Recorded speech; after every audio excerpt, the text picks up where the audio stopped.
Zap Crypto, c'est tous les jours, toute l'actu crypto au même endroit. Bienvenue chez vous les zappeurs et zappeuses. Pas de liquidité, pas de bull run, pas de bull run, pas de montée de Bitcoin, pas de montée de Bitcoin, pas d'alt season, pas de bonheur. Voilà à peu près où on est le marché crypto. Pour commencer, Pauline Armandais, cette étude menée par le Consortium international des journalistes d'investigation publiée aujourd'hui, qui révèle comment deux géants des cryptos, Binance et OKX, ont facilité le blanchiment de milliards de dollars depuis un an. Oui, c'est une étude colossale qui a donc été publiée par ces journalistes et ce qu'elle révèle d'abord, c'est effectivement les liens étroits qui existent entre une plateforme financière qui s'appelle WeOne et deux bourses crypto, donc Binance et OKX. Alors que cette plateforme financière, en fait, elle a été désignée comme une plateforme qui facilite clairement le blanchiment d'argent par le Trésor américain en mai dernier. Et en fait, il s'avère qu'entre juillet 2025 et juillet 2024 et 2025, Binance a reçu l'équivalent de 408 millions de dollars en crypto via cette plateforme. Et OKX a reçu 228 millions de dollars en crypto également de cette plateforme. Donc, ça fait déjà des sommes colossales. Et puis la deuxième information donnée par cette étude, c'est que lors du piratage massif d'1,5 milliard de dollars sur Bybit, on s'en souvient tous puisque c'est l'un des piratages crypto les plus impressionnants et les plus importants qu'il y ait eu jusqu'à présent dans l'histoire de ce secteur, eh bien il y a une part importante des fonds, jusqu'à 800 millions de dollars, qui ont transité notamment par Binance pour être blanchis. Donc ça fait beaucoup d'argent qui sont passés par cette plateforme d'argent sale. Après ça, on va apprendre aussi que CoinHouse et Binance, CoinHouse et Binance vont peut-être avoir l'approbation de l'AML en France. Le régulateur français ouvre un examen élargi sur les plateformes de crypto-monnaies pour décider lesquelles pourront obtenir une licence couvrant toute l'Union européenne. Parmi les plateformes visées, il y a CoinHouse et Binance. Alors, le non-respect de l'exigence de l'ACPR pourrait compromettre la capacité d'une plateforme à obtenir une licence dans le cadre de MiCA. Donc, MiCA, vous savez ce que c'est la réglementation européenne des crypto-actifs. Alors, c'est assez important. Pourquoi? Parce que ça illustre la montée en puissance de la régulation des cryptos en Europe et en France et en Belgique. Donc, de plus en plus, nous allons être fliqués, suivis, régulés, contrôlés. Maintenant, c'est comme ça. On sait bien que l'Europe, c'est the place to be si tu veux être régulé. Il n'y a pas photo. Il y a des normes et des normes et des normes qui sont créées à tire-larigot. On a tellement de fonctionnaires qui ne savent rien faire que de faire des normes et de nous empêcher de ne pas payer de taxes, de nous empêcher d'être libres, nous empêcher d'avoir envie de faire ce qu'on veut, tout simplement. Donc, ils mettent des normes, des cadres autour de tout. Et il était clair que la crypto-monnaie n'allait pas faire exception. Bonne news ce matin, la question que tout le monde se pose, où est le bottom? Quand sera le bottom? Est-ce que Bitcoin et les cryptos vont tomber plus bas? En tout cas, on en a deux. C'est Tom Lee, qui est président de Bitmain, et Matt Hougan, qui est directeur des vêtements chez Bitwise, qui sont plutôt bullish et qui disent: cette semaine, c'est le bottom. Voilà. Alors, ils ont fait une interview hier à CNBC sur le marché des cryptos. Il dit que le marché crypto, depuis le crash du 10 octobre, ça pique un peu. Les traders sont inquiets. Et puis, la baisse de taux décembre, on leur a dit, Jérôme Powell a dit de sa propre bouche qu'il faut peut-être pas s'attendre à une baisse de taux en décembre. Bon. Donc, avec ce climat pas top et Powell qui rajoute de l'essence, ça donne des investisseurs qui sont pas très amenés à acheter, tu vois. Et Tom Lee dit: je pense que tout ça crée une pression à la baisse, mais la bonne nouvelle, c'est qu'il y a des signes d'essoufflement. Il nous dit: j'ai parlé avec Tom Demar de Demar Analytics, et il pense qu'il y a des signes qui indiquent un point bas pour cette semaine. Bon.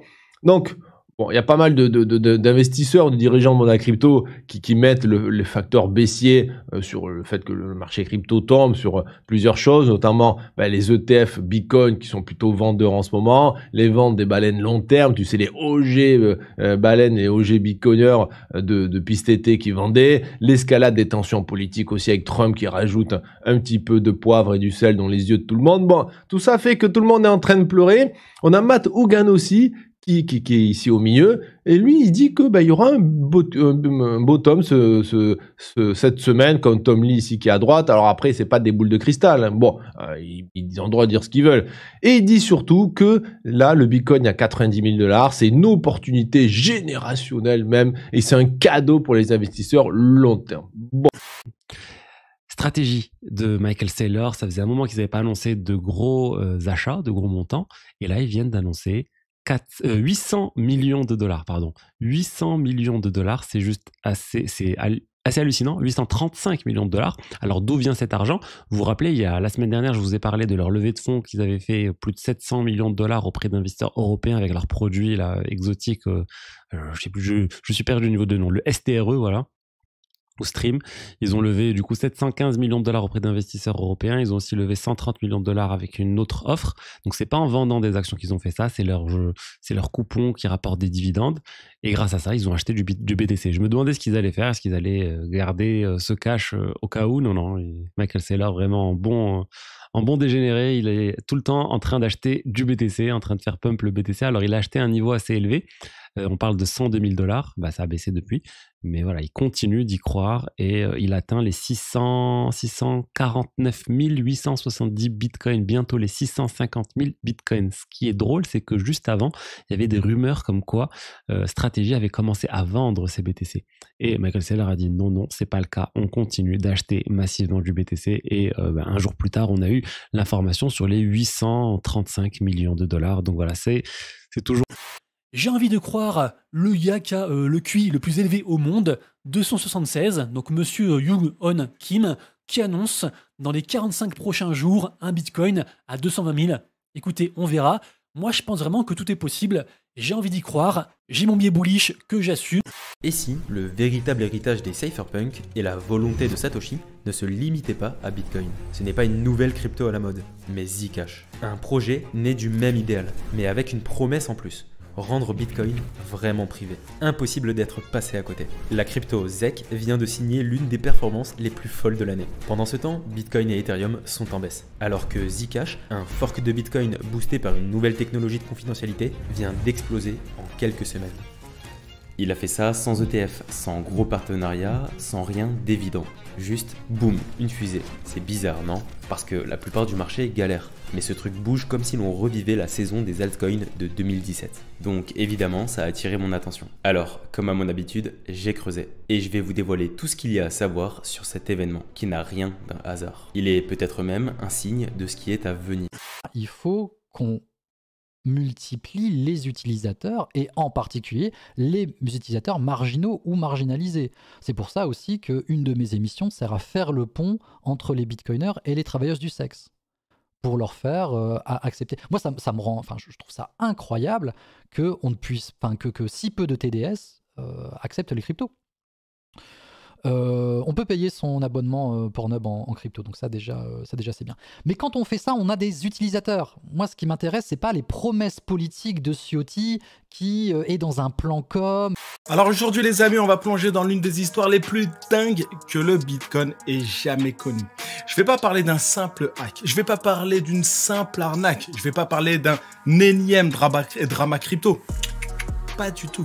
On va parler de quelque chose qui ressemble à un mélange entre un braquage numérique de niveau militaire, une opération clandestine digne des agences de renseignement et une montée de tensions géopolitiques entre les deux plus grandes puissances du monde. Alors regardez, imaginez, 127 000 bitcoins, soit environ 15 milliards de dollars, disparaissent mystérieusement en 2020. Pendant 4 ans, personne ne bouge, personne ne revendique, personne ne sait où sont les fonds. Et cette année, en 2025, les États-Unis annoncent soudainement avoir saisi exactement ce montant dans le cadre d'une affaire contre un escroc chinois. Alors la Chine réagit immédiatement et accuse Washington non pas d'avoir arrêté un criminel, mais d'avoir volé ses bitcoins en 2020. Depuis quelques mois, certains graphiques boursiers ressemblent à des dessins d'enfants. Des courbes qui montent presque en ligne droite, sans respirer, sans consolidation, comme si la gravité n'existait pas. Aux États-Unis, le marché boursier atteint des sommets historiques, propulsés par une poignée de géants technologiques dont la valeur semble défier la gravité. Nvidia, à elle seule, pèse près de 5 000 milliards de dollars, une capitalisation dépassant celle de toutes les entreprises pharmaceutiques cotées réunies. Apple et Microsoft se disputent la première place au-delà des 4000 milliards. Quant aux 7 magnifiques, ils représentent aujourd'hui autour d'un tiers de la capitalisation totale du S&P 500, un niveau de concentration presque jamais vu dans l'histoire moderne des marchés. Et face à cela, il y a deux discours. Le premier, apocalyptique, nous explique que cela n'est qu'une gigantesque bulle IA, un copier-coller de la bulle Internet de l'an 2000, prête à exploser au visage de tous ceux qui pensent être des génies de la tech parce qu'ils ont acheté Nvidia. Le second, triomphaliste, affirme que nous sommes simplement en train de mettre un prix enfin sur une révolution technologique qui va bouleverser l'économie mondiale et que ceux qui crient à la bulle sont les mêmes qui, en 1997, expliquaient très sérieusement qu'Amazon ne valait rien parce que ça ne gagne pas d'argent. Enfin, le retour des news éco, on va pouvoir être fixé justement sur la publication de ces chiffres. Cette semaine, on aura le NFP, le taux de chômage, c'est des chiffres qui sont extrêmement attendus par la Fed. Il y aura également le FOMC Meeting Minute. Ce qu'on surveillera bien évidemment, c'est également au niveau des taux d'intérêt, est-ce que les probabilités de baisser les taux vont remonter ou pas. Ça va être extrêmement intéressant. Non, par contre, le mois de novembre, il faut qu'on passe le mois de novembre. Ça ferait vraiment du bien dans le sens où on est actuellement dans une sécheresse de liquidité qui est absolument terrifiante. Le marché repo, c'est le marché où les banques et les institutions financières vont emprunter du cash en donnant des bons du trésor en garantie et rendent le cash le lendemain ou quelques jours après. C'est des prêts à très court terme qui permettent au système financier de respirer. Chaque jour, ils ont leur compte à la Fed et ils empruntent de l'argent à la Fed à très court terme. Sauf que, il y a un moment où quand tu empruntes de l'argent, tu dois rendre du cash, tu dois rendre le collatéral. Ça paraît simple, sauf que ça représente des centaines de milliards. Le truc, c'est que on est dans un système où actuellement, le marché repo est asséché et où les banques n'ont juste plus de matelas de cash, plus de liquidité. Parce que le TGA a absorbé 500 milliards, le QT a retiré des réserves, les spreads repo sont tendus, les banques ont beaucoup moins de cash et ça pourrait justement mettre en lumière cet élément-là. Ça pourrait faire que les taux repo explosent, que certaines opérations échouent, que les collatéraux reviennent pas, que le marché obligataire se grippe en fait. Et on n'a pas du tout envie que le marché obligataire se grippe parce que si c'est le cas, ça veut dire que les banques doivent vendre des actifs, faire un sell-off et c'est énormément scruté actuellement par les traders. Donc on est dans une sorte de point de rupture sur les réserves bancaires, sur les spreads repo qui sont très hauts. La liquidité globale, elle est pas ouf. Et le shutdown a retenu 150 milliards dans le TGA. Il semblerait également que la machine à cash japonaise soit en train de s'enrayer avec des taux longs, on va dire 10 ans, qui sont maintenant à 1,70. Rappelons-nous que jusqu'en 2020, ces taux étaient à 0. Donc, continuer de shorter le yen avec 1,70 de rendement, ça devient quand même assez compliqué et c'est peut-être cette grande corne d'abondance du carry trade qui pourrait aussi s'interrompre et semer, on va dire, de gros troubles sur les marchés. L'année justement de 2000 à 2010. Donc on a le gouvernement japonais qui prépare un potentiel stimulus de 110 milliards. En ce moment, c'est très à la mode, les fameux stimulus. Je ne sais pas ce que ça va donner. Donald Trump disait que d'ici mi-2026, le fameux chèque de $2000 partirait en destination des Américains. Et voilà, pour le coup, le timing est parfait puisque à l'automne, après, il y a les midterms. Donc je pense que c'est plus un move politique qu'autre chose. Et là aussi, on va voir justement ce que ça va donner pour la Cour suprême et les tarifs, puisque si ça s'est débouté, je ne sais pas s'ils vont accepter de quelque manière que ce soit qu'il y ait le président des États-Unis derrière qui fasse un airdrop massif. Il faudra surveiller aussi comment se comporte la Fed, puisque Jérôme Powell devrait quitter courant de 2026 donc son poste de chairman. On m'a demandé pourquoi je parlais de MA52, tout simplement parce que dans une année, il y a 52 semaines, donc c'est ça le concept, c'est de regarder la moyenne des prix sur les 365 derniers jours. Donc MA52, on voit que le BTC a cassé la moyenne des prix des 52 dernières semaines, donc des 300, de la dernière année, grosso modo, et c'est ce qui indique une faiblesse au niveau du momentum. Maintenant, parler de bear market avec ce signal, c'est trop agressif. Ceux qui disent oui, mais dans le passé, c'est comme ça que ça s'est passé, on a seulement 2 occurrences, ce n'est pas fiable pour en faire des statistiques. Je ne dis pas qu'on n'est pas dans un bear market, peut-être que le marché va prouver qu'il l'est, mais c'est trop tôt pour confirmer qu'on est dans un bear market avec ce signal, ok ? Pour moi, un signal hautement probable, alors qui n'est pas seulement backtesté sur Bitcoin, mais qu'on peut backtester sur des tonnes de marchés, c'est la cassure du premier arrêt. Très souvent, lorsque le marché vient casser les 38,2% de retracement du mouvement haussier dans sa globalité, et ça, ce n'est pas que propre à Bitcoin, c'est propre à tous les actifs, généralement, on rentre dans une phase qui n'est plus tendancielle, mais qui est de l'ordre du range. Et donc, l'ordre du range sur Bitcoin, pour le coup, ça témoigne et ça déclenche bel et bien un bear market.